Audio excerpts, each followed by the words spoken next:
अलैक्म। Welcome to my YouTube channel learning with zero.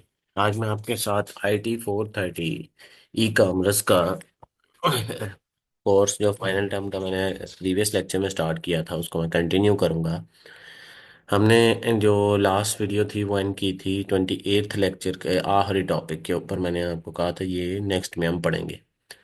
अब जो हम टॉपिक स्टार्ट करने जा रहे हैं वो बेसिकली ई कॉमर्स के बारे में हमने सारी चीज़ें पढ़ ली कि ई कॉमर्स जो है उसके बैक एंड से पे क्या होता है, कैसे जो है वो ट्रांजैक्शंस होती हैं और वेबसाइट कैसे बनती है। अब जो हम ई बिजनेस की तरफ जा रहे हैं कि इलेक्ट्रॉनिक बिजनेस होता क्या है, इटसेल्फ क्या चीज़ है ई कॉमर्स। ई कॉमर्स पूरा क्या चीज़ है और उसके अंदर ई बिजनेस क्या चीज़ है। अच्छा। अब हम जो ई बिजनेस की तरफ चलते हैं। ये टॉपिक जो है आज 29 से लेके 33 तक चलेगा ये। ठीक है। उसके बाद फिर डाटा माइनिंग का टॉपिक स्टार्ट हो जाएगा। फिर हम नेक्स्ट वीडियो में उसको इंशाल्लाह कवर करेंगे। मैं कोशिश करूंगा कि नेक्स्ट 2 वीडियोस के अंदर इसको मुकम्मल कर दूं इस कोर्स को। ई बिजनेस की डेफिनेशन पढ़ लेते हैं। E business is defined as company entity that has online presence, यानी ऑनलाइन इंटरनेट के ऊपर उसकी प्रेजेंस हो। E business that have ability to sell, trade, barter और transact over the web can be consider as e business, यानी जो कि बेचे, ट्रेड करे, बार्टर करे या जो भी कोई ट्रांजैक्ट करे, एक आइटम इधर जाने या उधर जाने के इलेक्ट्रॉनिकली ई कॉमर्स का यूज करते हुए, वो इलेक्ट्रॉनिक बिजनेस ई बिजनेस है। And E business model is defined by company policy, operation, technology और आइडियोलॉजी के हिसाब से। वो मॉडल ई बिजनेस मॉडल होते हैं कंपनी की पॉलिसी और ऑपरेशन और टेक्नोलॉजी के साथ है। एडवांटेजेस जो हैं वो हम पर्सनलाइज सर्विस नेक्स्ट लेक्चर में चलते हैं। ये सारों को थॉरली डिस्कस किया गया है। आप इनको याद कर लीजिएगा, ये पेपर में पूछे जाते हैं। Advantage of E business, advantage क्या है? Personalise service. जो मार्केटिंग होती है ना, उसके 4 पीस होते हैं: product, place, price and promotion. ये अगर मार्केटिंग वाले लोग जो है प्रिंसिपल ऑफ मैनेजमेंट या प्रिंसिपल ऑफ मार्केटिंग आपने पढ़ा होगा तो उसमें ये आपने पढ़े होंगे। उसके अंदर एक 5वां P आ जाता है, पर्सनलाइज सर्विस। यानी आपको वेबसाइट जो है वो आपके पास जो जिस तरह की चीज़ें आप खरीदना चाहते हो, जिस तरह का आप इंटरफेस चाहते हो, यानी यूज़र जो चाहता है वो आपको उस तरह की सर्विस प्रोवाइड करते हैं। ठीक है। फिर हाई क्वालिटी कस्टमर सर्विस, यानी फीडबैक आपका जो है वो आप देते हो और आपको जो है हाई क्वालिटी सर्विस दी जाती है, अच्छी सर्विस दी जाती है। ऑनलाइन आप प्रोडक्ट जो है वो इजीली फाइंड कर सकते हो, इजीली सेल और इजीली जो है वो आप उसे परचेज कर सकते हो। आपको कस्टमर सर्विस बहुत अच्छी दी जाती है, आपको फ़ोन पे भी रब्ता करते हैं, आपको ईमेल भी की जाती है, सारी चीज़ें। फिर नो इन्वेंट्री कॉस्ट, कोई इन्वेंट्री कॉस्ट नहीं होती है आपको। यानी इन्वेंट्री कॉस्ट का मतलब ये है कि आपको जो जैसे आपने ऑनलाइन शॉपिंग करनी होती है, आपका जो प्रोडक्ट है वो सारा एक जगह ही फैक्ट्री में कहीं पड़ा होगा, वहां से वो उठाएगा और वो आपको घर डिलीवर कर देगा। लेकिन जब आप किसी दुकान वगैरह पे जाते हो तो वहां पर उसको गोदाम की कॉस्ट भी पड़ती है, उसको दुकान की कॉस्ट भी पड़ती है। फिर उसको अगर कहीं रॉ मटेरियल रखना है, कोई बंदा हायर करना है, तो उसको सारी कॉस्ट पड़ती है। लेकिन ऑनलाइन बिजनेस के अंदर आपके पास डायरेक्ट जो है ये इस तरह की कॉस्ट नहीं पड़ती। उसके बाद आपका बिजनेस जो है वो वर्ल्ड वाइड रीच करता है, यानी पूरी दुनिया में आपको आपका जो प्रोडक्ट है वो बेच सकता है आप। जब 24 घंटे आपका सिस्टम ऑनलाइन रहता है, आपकी वेबसाइट ऑनलाइन रहती है। उसके बाद इलेक्ट्रॉनिक कैटलॉग, इलेक्ट्रॉनिक कैटलॉग ये इसका मतलब है ऑनलाइन शॉप, यानी आपके पास जो भी जो आप सेल कर सकते हो उसकी एक कैटलॉग आप वैसे भी बनाते हो। पेपर पे आपने दुकानों में बनी होती है कि आपके पास कितनी आइटम पड़ी हुई है। ऑनलाइन स्टोर का यही फायदा होता है, आपके पास ऑनलाइन कैटलॉग होती है कि कौन सा प्रोडक्ट, कितने टाइप के प्रोडक्ट कितने पड़े हुए हैं। जो सेल हो जाता है वो माइनस हो जाता है उस कैटलॉग के अंदर से। तो आपके लिए काफ़ी इजी रहता है। फिर बल्क ट्रांजैक्शन, अच्छी खासी आपकी ट्रांजैक्शन जो सारी ऑनलाइन हो रही होती है, तो आपको उस चीज़ के लिए जो भी शॉप पे विजिट करता है आपको कोई लिमिटेशंस नहीं होती कि आपके पास कैश, क्योंकि आपके डायरेक्ट बैंक अकाउंट में कैश जाना है। ठीक है। तो आप जितनी मर्जी ट्रांजैक्शन करें, देर is no limit. Improve supply chain जो है वो इम्प्रूव हो जाती है। मेंबर ऑफ सप्लाई चेन जो सप्लायर्स होते हैं, मैन्युफैक्चर होते हैं और कस्टमर, ये तीन सप्लाई चेन के मेंबर होते हैं। If supplier of raw material have online presence, manufacture can place emergency order to them. यानी आपको फॉर एग्जांपल ऑर्डर, बड़ा ऑर्डर आ गया है, ठीक है, और आपने देखा कि आपके जो इन्वेंट्री है उसके अंदर 10 आइटम पड़े हैं, फौरन जो इस तरह के ऑनलाइन सप्लाई चेन वाले सिस्टम भी अब ऑनलाइन वो भी आ गए हैं। आप उनसे स्टॉक उठाकर जो है वो आगे आप सेल कर सकते हो, फौरन आप वहाँ पर ऑनलाइन ऑर्डर प्लेस करो, वो आपको देंगे और आप जो है वो प्रोडक्ट आगे दे दोगे, या आप डायरेक्ट उनसे भी लेके कस्टमर को दे सकते हो। अच्छा, इसके डिसएडवांटेजेस भी आपको कुछ पता ही होंगे ऑनलाइन के, कि लेस सिक्योरिटी, आपको नहीं पता कि आप आइटम जो है वो इंटरनेट के ऊपर जो परचेज करने लगे हो, जो आप इंफॉर्मेशन दे रहे हो वो आपकी सिक्योर है या नहीं। इसी तरह आपकी लेस प्राइवेसी, आपको नहीं पता कि आपकी इंफॉर्मेशन अगर प्राइवेट है कि नहीं, आप अपना क्रेडिट कार्ड या डेबिट कार्ड की इंफॉर्मेशन देने लगे हो, आपको नहीं पता। और उसके बाद फिजिकल प्रॉक्सिमिटी, ये वही होता है कि आजकल आपने सुना होगा, देखते भी होंगे वीडियोस में, कि पत्थर भेज देते हैं। आपको वो मोबाइल मंगवाते हो, कुछ चीज़ मंगवाते हो, तो उसकी जगह पत्थर आ रहे होते हैं, कागज़ आ रहे होते हैं, घास फूस भरी हुई आ जाती है, या फेक प्रोडक्ट आ जाता है। तो ये एक इसका डिसएडवांटेज भी है कि आपकी पता नहीं होता कि वो फिजिकली जो चीज़ आएगी। अच्छा, अब उन्होंने नीचे जो एक कंपैरिजन किया हुआ है कि ऑनलाइन कैटलॉग और पेपर कैटलॉग। पेपर कैटलॉग के अपने फ़ायदे हैं और उसके नुकसान भी हैं। ऑनलाइन कैटलॉग के अपने फ़ायदे हैं, चंद एक नुकसान आता है। अब क्योंकि अब सारा कुछ ऑनलाइन होता है, कंप्यूटराइज्ड है, तो ऑनलाइन कैटलॉग भी कंप्यूटराइज ही होती है। और पेपर कैटलॉग जो वो पुराना ज़माना था, अगर वो पेपर फट गया या गुम हो गया, या वो आपके पास लिमिटेड सेक्शन होता है। लेकिन आपके पास ऑनलाइन अगर आप कहीं पर कैटलॉग रखेंगे तो आपके पास कस्टमाइज भी आप इजीली कर सकते हो, कॉस्ट सेविंग होता है, अपडेट आप कर सकते हो, सर्च करना बहुत आसान होता है। तो ये भी ये पेपर में पूछे जाने वाली चीज़ें हैं। अच्छा, उसके बाद हम चलते हैं कि ई बिजनेस के कुछ मॉडल होते हैं, वो हम पढ़ लेते हैं। एक तो स्टोर फ्रंट मॉडल होता है, यानी डायरेक्ट बायर और सेलर का इंटरेक्शन, ठीक है। लाइक आपके पास मैं आपको एग्जांपल देता हूँ अमेजोन या द्रास की। वो स्टोर फ्रंट नहीं है, उनके पास उसके अंदर डिफरेंट लोगों ने अपने अपने स्टोर बनाए हुए हैं। अब आप कोई ऐसा देखें कि कोई एक इंडिविजुअल स्टोर हो, प्राइस ओ, एक आजकल बहुत फेमस वेबसाइट है, फिर वाइज मार्केट आप सुनते रहते होंगे, उनके एड्स भी आते हैं। वो एक स्टोर फ्रंट है, यानी आप एक बायर हो और एक सेलर हो, आप दोनों का आपस में रिलेशन है, आपने वहाँ जाना है, आपको पर्टिकुलर टाइप के प्रोडक्ट मिलेंगे, हर चीज़ अवेलेबल नहीं होगी। उसके बाद ऑक्शन मॉडल होता है। ऑक्शन मॉडल क्या चीज़ है, कि वहाँ पर आप बिडर बन के जाते हो या सेलर बन के जाते हो, ठीक है। आप वहाँ से ऑक्शन में चीज़ें बिक रही होती हैं, आप बिडिंग करते हो और आप उस चीज़ को ख़रीदते हो। इस तरह की वेबसाइट मौजूद होती हैं। अगर क्योंकि आप एज अ स्टूडेंट है, शायद आपने ऐसी ना देखी हो, लेकिन ऐसे ऑक्शंस की वेबसाइट मौजूद होती हैं, डिफरेंट किस्म की चीज़ें जो हैं वो पुरानी ऑक्शन में सेल होती हैं। उसके बाद ऑनलाइन बैंकिंग, आप जानते ही हैं कि ऑनलाइन बैंकिंग हमने पीछे पढ़ा भी है, ये भी एक तरह का ई बिजनेस मॉडल ही है, कि पूरा आपको आप ऑनलाइन ट्रांजैक्शन अपनी ट्रैक कर सकते हो, ई स्टेटमेंट देख सकते हो, सारी चीज़ें जो हैं ये आपका ऑनलाइन बैंकिंग बेस में आता है। Online trading and lending. Lending मतलब होता है किसी को उस पे देना, लीज पे देना, या उसको किस्तों पे देना चीज़ें।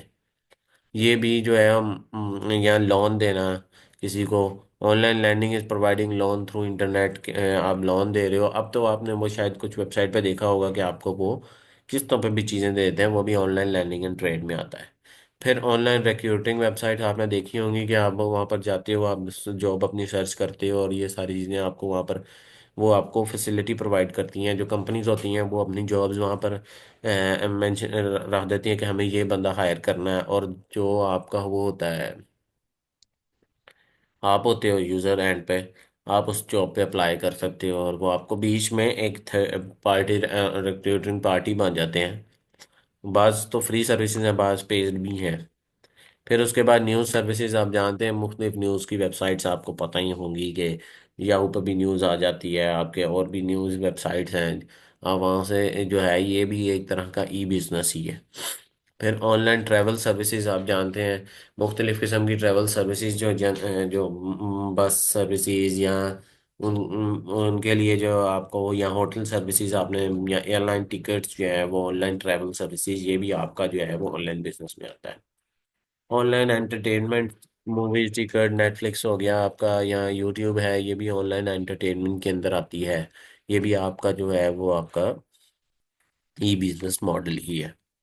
फिर ऑनलाइन ऑटोमेटिव साइट्स, जहाँ पर आपको जैसे पार्क व्हील्स है, एक एग्जांपल मैंने आपको दी है, जहाँ पर आपको गाड़ियाँ परचेज सेल मिल जाती हैं, उसके स्पेयर पार्ट्स मिल जाते हैं ऑनलाइन।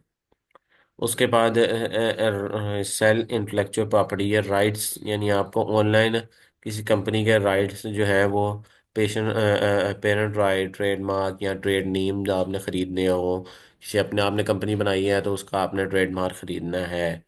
आपने ये सारी चीज़ें जो है ऑनलाइन अवेलेबल होती हैं। ऑनलाइन आपने जब बिजनेस खोलना होता है तो आपने ये उसके साथ जो है वो ट्रेडमार्क परचेज करना होता है अपना।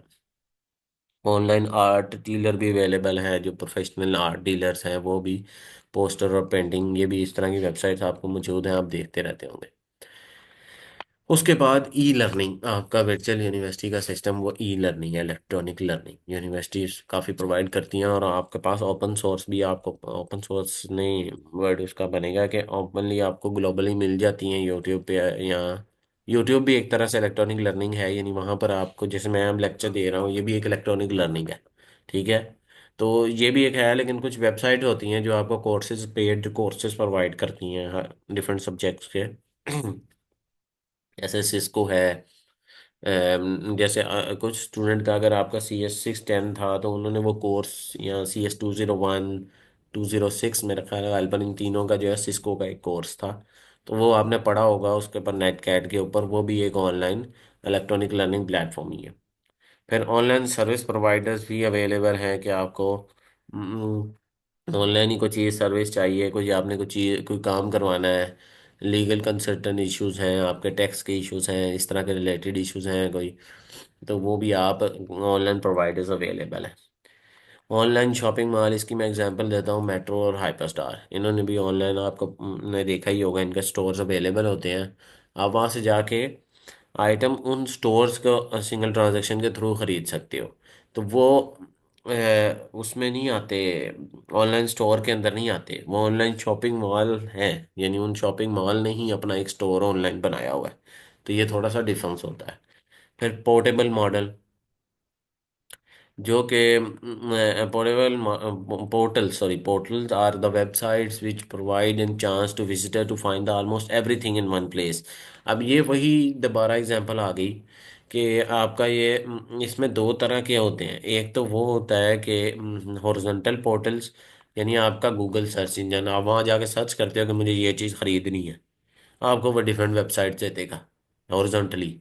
आपका वर्टिकल पोर्टल वो होता है जो कि आपका पर्टिकुलर कोई वेबसाइट हो, लाइक आपके पास ऑप्शन है वो अमेजोन है, और आपका द्राज है, ये आपका वर्टिकल पोर्टल्स हैं। आपको हर तरह की चीज़ें जो है वो सिंगल एरिया पे मिल जाती हैं।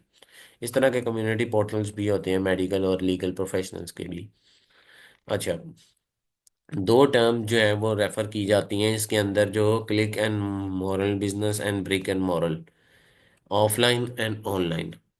प्रॉब्लम ज़्यादा यही आती है कि अब आप जब आइटम परचेज करते हो, रिक्वेस्ट करते हो, वो तो आप ऑनलाइन कर रहे हो, लेकिन जो पीछे आपके पड़ी हुई आइटम पड़ा होता है वो तो ऑफलाइन पड़ा होता है ना, वो तो मैन्युअली यूज़र ने जाना है, उसने उठाना है, उसने पैक करना है और आपको देना है। तो इन दोनों का आपस में जो कम्युनिकेशन है ये स्ट्रांग होना चाहिए, नहीं तो फिर अगर इंटीग्रेशन नहीं होगी तो फिर इश्यूज आते हैं इन सारे मॉडल के अंदर। ई बिजनेस रेवेन्यू मॉडल्स, अच्छा कुछ मॉडल्स हैं जो रेवेन्यू मॉडल होते हैं, जैसे कि आपका वेब कैटलॉग है। Expert had identify different model को एक्सपर्ट, ये एक्सपर्ट्स का ओपिनियन है, ये एक जेन्युइन मॉडल नहीं है, जस्ट ओपिनियन लिए हुए हैं। Through the goal of E business can be reduce the cost, improve the customer service. However, the primary aim of e-commerce side is to generate a revenue and earn profit. This is the most simple and common type of e-business model for generating revenue. This model will be electronic catalog and shopping cart, providing access to customer through the world. Basically वो कह रहा है कि web catalogue revenue model ये कहता है कि आपका मकसद तो यही होता है कि आपने ऑनलाइन स्टोर से रेवेन्यू जनरेट करना है। अब वही आपकी अर्निंग भी वही होगी, आप सेल करोगे तो अर्न करोगे। तो वेब कैटलॉग में मॉडल में वो यही कहना चाहता है कि ये आपको इलेक्ट्रॉनिक आप कैटलॉग जो है वो आपकी इसीलिए बनाई जाती है कि आप उससे जो है वो, और शॉपिंग कार्ट का सिस्टम इसीलिए बनाया जाता है, उसका आपस में लिंक इसीलिए किया जाता है वेब कैटलॉग रेवेन्यू मॉडल के अंदर, ताकि जो भी आप हो उसका रिकॉर्ड रहे, और आपके पास आइटम ऑनलाइन सेलिंग और computer electronic item books music video etcetera, ये सारी जो है वो इस टाइप के अंदर आती है। ये मॉडल है जिसके अंदर ये सारी चीज़ें आती हैं। फिर डिजिटल कंटेंट रेवेन्यू, इसमें आपकी यूट्यूब भी एग्जांपल है। ठीक है, आपका जो ऑनलाइन आप कोई भी ऐसी चीज़ रखते हो, न्यूज़ जर्नल्स, या आप ब्लॉग्स लिखते हो, जो ये सारी चीज़ें जो है ये वो आती हैं, या आपके पास ऑनलाइन होस्टिंग कंपनीज होती हैं जो कि आपको वेबसाइट होस्टिंग प्रोवाइड करती हैं, वो भी ये डिजिटल कंटेंट रेवेन्यू मॉडल के अंदर आती है कि आप डिजिटल कंटेंट के थ्रू लोगों का कंटेंट जो है वो शेयर करके, यानी लोग जो भी लिखना चाहते हैं वो आप अपनी वेबसाइट पे, यहाँ अपनी यूट्यूब पे, जैसे वो लोग अपना कंटेंट शेयर करते हैं और यूट्यूब भी उससे अर्न करती है और यूज़र भी अर्न करता है। अच्छा, फिर एडवर्टाइजिंग स्पॉटेड रेवेन्यू, यानी एडवर्टाइजमेंट के थ्रू आप कमाना, यानी एडवर्टाइजमेंट कंपनी एडवर्टाइजमेंट करके कमा रही है, और जो उसको अपने वेबसाइट पे अपने एड्स लगाते हैं वो आप अलग कमा रहे हो। तो वो ये एडवर्टाइजिंग सपोर्टेड रेवेन्यू मॉडल है। फिर एडवर्टाइजिंग सब्सक्रिप्शन मॉडल होता है, यानी आप अपनी वेबसाइट पे ऐड लगाने के लिए पे करते हो ताकि आपकी वेबसाइट जो है वो प्रमोट हो। आप लोगों को सब्सक्रिप्शन देते हो कि आपकी वेबसाइट पे आओ और ऐड लगाओ या कोई कंटेंट रखो, तो वो एडवर्टाइजिंग सब्सक्रिप्शन आप लोगों को प्रोवाइड करते हो। Fee for transaction revenue. There are business offering services which charge a fee based on number of size of transaction they process. The business provide information for customer which is required to complete a transaction and revenue purely earn on the basis. ये example ये है कि travel agents आपको कुछ available होते हैं online, वो आपको कहते हैं हम आपको टिकट खरीद देंगे, वो अपना रेवेन्यू रख के, अपना प्रॉफिट रख के, अपना कमीशन रख के आपको टिकट दे देते हैं। ठीक है, तो ये वो उस तरह के अवेलेबल ऑनलाइन जो है वो आपको मिल जाते हैं। फिर service revenue, the model does not service provided by the agent और ब्रेकर। इसमें एजेंट और ब्रेकर ब्रोकर जो ऐसे उसमें अंदर था कि फी वो ट्रांजैक्शन के लिए, कि यानी वो ट्रांजैक्शन और बाय करने के लिए आपकी टिकट के लिए बीच में चार्ज ले करते थे, यहाँ पर वो नहीं है। The fee is charged on the basis of value of service rendered. Professional service provider online by the lawyers, doctors, accountant related to this type of revenue model. E-business that provide an online entertainment and online games. अब ये वो चीज़ें हैं कि online doctor available है आपके पास, अगर आपने किसी डॉक्टर से कंसल्ट करना है तो आप ऑनलाइन सेशन ले सकते हैं, उन्हें पे करो और सेशन ले लो। यहाँ फिर अकाउंटेंट्स अवेलेबल हैं, प्रोफेशनल चार्टर्ड अकाउंटेंट्स होते हैं, आप उन्हें पेमेंट करो और वो आपको आपकी सर्विस जो आपके बिजनेस के हिसाब से प्रोवाइड करेंगे। लॉयर्स हैं, इस तरह डिफरेंट आपके पास gaming online cloud platforms available हैं। स्ट्रीम का जैसे ऑनलाइन प्लेटफॉर्म है, आप उन्हें पे करो और वो आपको गेम खेलने देते हैं, कोई भी गेम है जो कि आपके अपने कंप्यूटर में रन नहीं होती, वो उनके कंप्यूटर वहाँ पर रन हो रही होती है, तो वो आप उनको पे करते हो और आप उनको खेल सकते हो। फिर उसके बाद अब बेसिकली हम इंटरनेट मार्केटिंग की तरफ जा रहे हैं कि इंटरनेट में मार्केटिंग करने के कितने कितने वेज होते हैं। मार्केटिंग सेगमेंट है, ईमेल मार्केट है, बैनर एडवर्टाइजमेंट है, प्रमोशन है, पब्लिक रिलेशन और एक्सेट्रा सारी चीज़ें, ये अब सारी बातें हमने आगे जो जितना भी एरिया है उसमें हम कवर करेंगे। पहले तो market segmentation, business need to identify specific person of their market in order to target them with the specific advertising message. Business को पता होना चाहिए कि मैंने किस तरह की जो है वो जो है वो लोगों को टारगेट करना है, किस टाइप के लोगों को करना है। ज्योग्राफिक सेगमेंटेशन भी हो सकती है, यानी कंट्री टू कंट्री वेरी कर सकता है कि आप अगर आप पाकिस्तान में कर रहे हैं तो सिर्फ पाकिस्तान की जो है वो माइंड सेट के लोगों को टारगेट करोगे। अगर आप किसी और कर रहे हो तो आप वहाँ के डिफरेंट के करोगे। डेमोग्राफिक सेगमेंट्स हो सकते हैं एज के हिसाब से, जेंडर के, फीमेल का अगर औरतों के कपड़े तो आप वो फीमेल को ही ज़्यादा प्रेफर करोगे, तो उन्हीं के मार्केटिंग जो है वो आपके ऐड वहाँ पर चले फीमेल यूज़र के पास। और एज के हिसाब से भी डिफरेंट, एज के हिसाब से डिफरेंट जो है वो सेगमेंटेशंस हैं। फिर पर्सनैलिटी के हिसाब से या लाइफस्टाइल के हिसाब से भी आपके पास सेगमेंटेशन अवेलेबल है। उसके बाद आपके पास मार्केट सेगमेंटेशन जो वेब पे आपने पढ़ी है सारी, उनको अब हम यूज़ करने जा रहे हैं। उसके अंदर एक और भी है कि वेब के ऊपर, इंटरनेट के ऊपर मार्केट सेगमेंटेशन जो है, वो कस्टमर आपको नहीं पता कि वो अमीर है कि गरीब है कि एज क्या है उसकी, इतना इंफॉर्मेशन आपके पास नहीं होती। तो आपको वन टू वन मार्केटिंग करनी होती है। इसे वन टू वन मार्केटिंग कहते हैं। There are computer companies online allow their customer to choose the component of computer to configure their own computer according to their needs। यानी इसका मतलब ये है कि वो आपको कुछ ऑनलाइन प्लेटफॉर्म प्रोवाइड करते हैं कि जो जिस तरह का आपको प्रोडक्ट चाहिए, जो चीज़ चाहिए, वो आपको वर्चुअल स्पेस प्रोवाइड कर देते हैं। आप उस तरह की चीज़ें खुद से प्रोडक्ट क्रिएट कर लो। बहुत कम ऐसे स्टोर्स अवेलेबल हैं वन टू वन मार्केटिंग वाले। अच्छा, फिर बिहेवियर सेगमेंटेशन। अब creation of separation experience for customer based on their behaviour is called a behaviour. यानी हर बंदे का एक सेपरेट एक्सपीरियंस होता है, हर कस्टमर का जो है वो अपना बिहेवियर होगा, अपना एक तरीकाकार होगा। तो जो आपका है ई बिजनेस साइट है, उसमें तीन तरह के होते हैं चीज़ें। एक तो ब्राउज़र है जो कि कस्टमर यूज़ कर रहा है,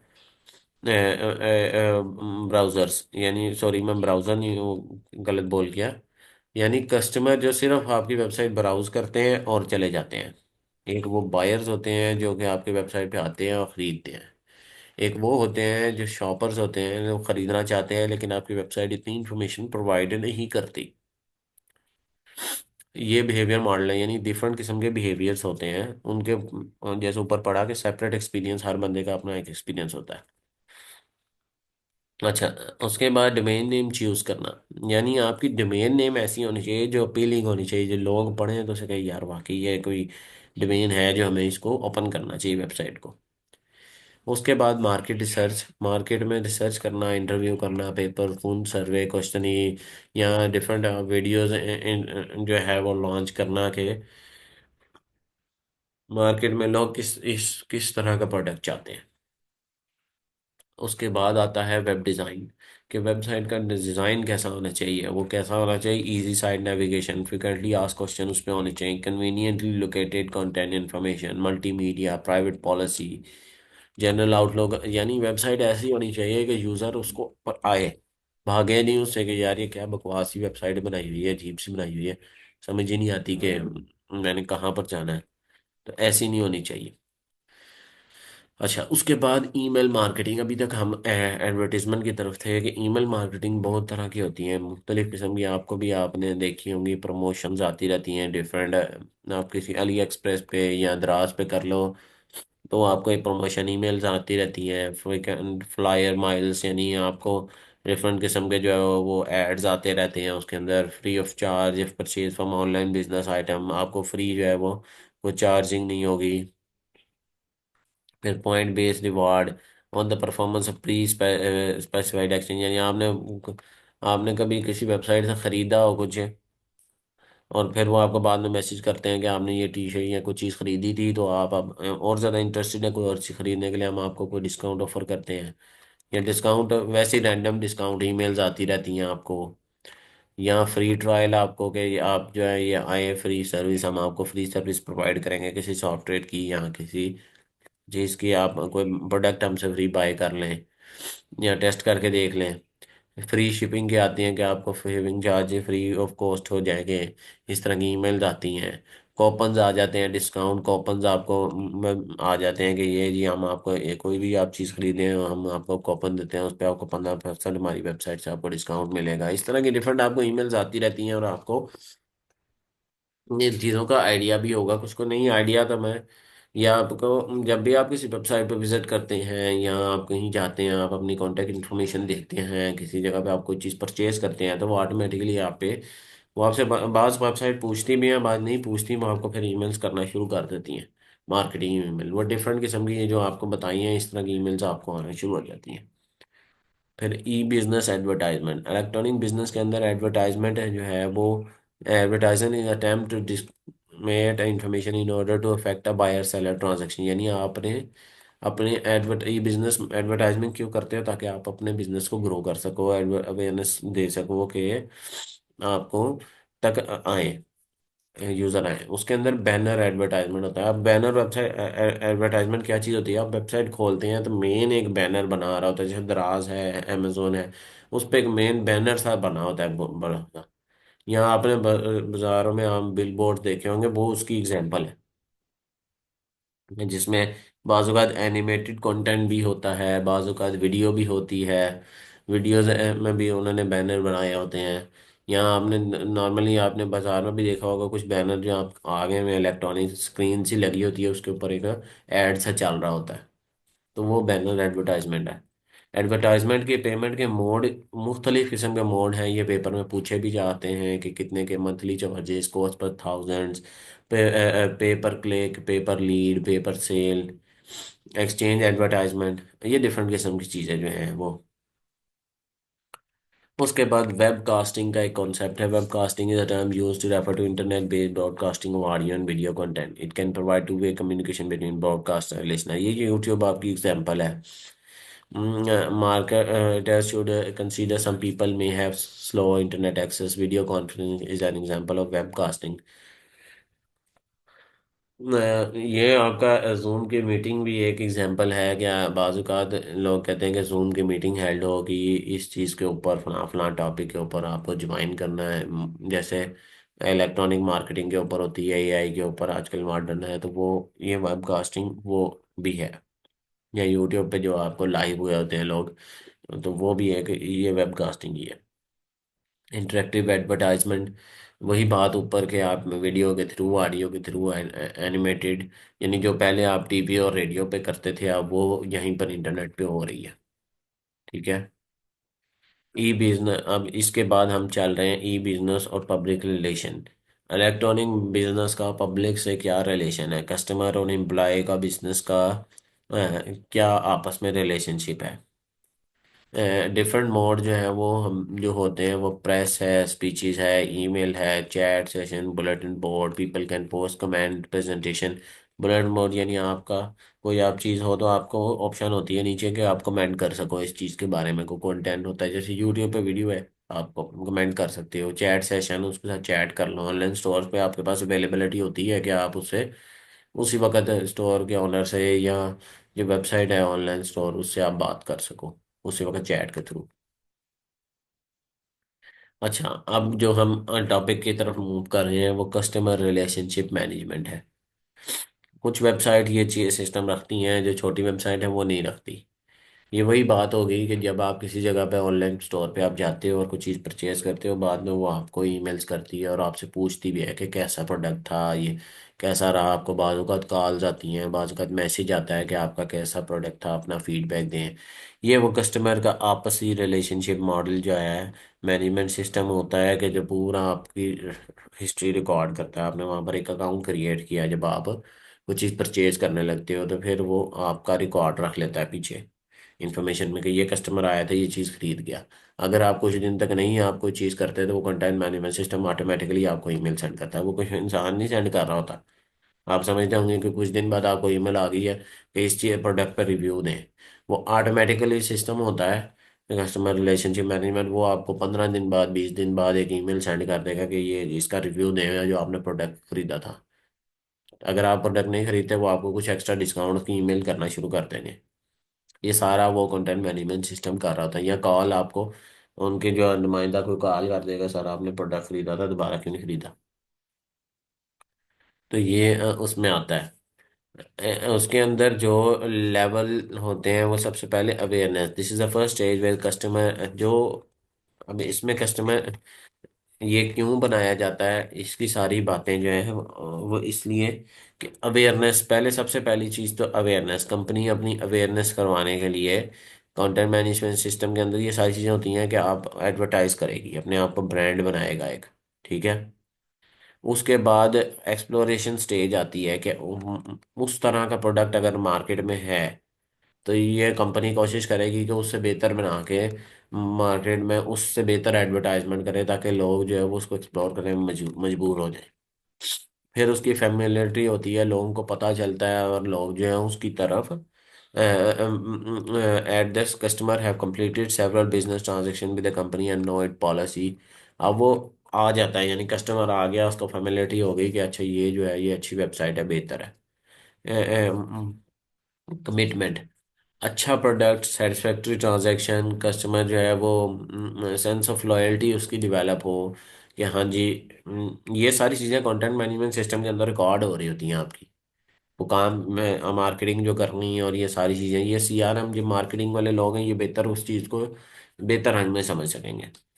तो आप उसको कमिटमेंट उसकी जो है यूजर के साथ, फिर सेपरेशन भी एक कॉन्सेप्ट है कि कुछ ऐसे कस्टमर होंगे कि यार बेकार प्रोडक्ट सेल किया है, पैसे ज़ाया हो गए, वो जाना शुरू हो जाएंगे, छोड़ना शुरू हो जाएंगे, आपको डिसऑन कर देंगे, आपकी वेबसाइट को नहीं यूज़ करेंगे। तो ये भी एक वो उसी का पार्ट है। फिर लाइफ सेगमेंटेशन जो है, यानी इस सारे की जो लाइफ साइकिल होता है, कि ये सारा जो है ये पूरा एक लाइफ साइकिल चलता है। इसमें 5 स्टेज हैं, using them to group of card, life cycle segmentation इसको कहा जाता है। ये जो सारा प्रोसेस हुआ कि पहले उसको बताया गया, फिर वो कस्टमर आया, उसने खरीदा, पसंद आया तो फिर वो वापस आया, नहीं तो वो चला गया। अच्छा, ये सारा काम हो गया। अब उसके बाद जो नेक्स्ट टॉपिक आ गया वो बिजनेस टू बिजनेस आ गया। पहले हम बिजनेस टू कंज्यूमर के ऊपर जा रहे थे कि बिजनेस, ऑनलाइन बिजनेस था, आप कंज्यूमर का बिजनेस टू कंज्यूमर या बिजनेस टू कस्टमर था कि कस्टमर इंटरेक्ट करता था। बिजनेस टू बिजनेस मॉडल भी होते हैं, ऑनलाइन होलसेलर भी अवेलेबल है। जैसे अलीबाबा है, चाइना की वेबसाइट है, वहाँ पर एक प्रोडक्ट नहीं खरीदते। होलसेल वेबसाइट है, आपको वो 500 आइटम या 200 आइटम या 1000 आइटम खरीदने देता है, एक आइटम खरीदने नहीं देता। अली एक्सप्रेस है जो रिटेल ऑनलाइन स्टोर है। तो बिजनेस टू बिजनेस मॉडल भी अवेलेबल है कि अगर आप खुद बिजनेस कर रहे हो तो वो आप किसी और के साथ बिजनेस करते हो, तो वो बिजनेस टू बिजनेस है। अच्छा, इसके अंदर एक और कॉन्सेप्ट आता है सर्च इंजन, आप उसको जानते हो, जहाँ पर आप वेबसाइट या डिफरेंट जो भी आपने सर्च करना होता है, कीवर्ड एंटर करते हो और आप उसे सर्च कर लेते हो। ठीक है। तो इसी टॉपिक को लेते हुए हम आगे चल रहे हैं, मेटा इंफॉर्मेशन। मेटा इंफॉर्मेशन वो होती है use by search engine to locate the rank of website.